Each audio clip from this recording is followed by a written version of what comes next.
Ngayon po ay magluluto tayo ng simpleng ulam pero healthy, lalo na sa mga bata na ayaw kumain ng gulay.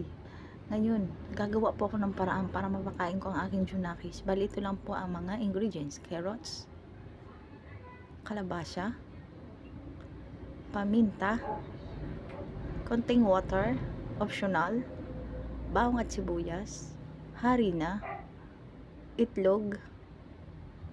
Ayan po ang ating mga ingredients. Alam nyo ba na kung anong benepisyo sa pagkain ng kalabasa? Ito ay mayaman sa vitamin A, mabuti sa kalusugan ng puso, mainam sa source ng zinc, nilalabanan ang implementation, mayaman sa bitamina at mineral, kinokontrol ang blood pressure, nagpapalakas ng immune system, mabuti sa kalusugan ng balat, naglalaman ng potassium, tulong sa mood at pagtulog, laban sa intestinal worm, mataas sa fiber, at syempre nagpapalina ito ng ating mata. Ay at ako, malabang mata ko lalo na pag walang pera. Charot lang.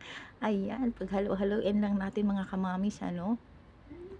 Huwag nating kalimutan yung mga ingredients na binanggit ko po para naman lalong sumarap ang ating ukoy. Yan po ang aking sikreto. Pasarapin natin ang simpleng ulam.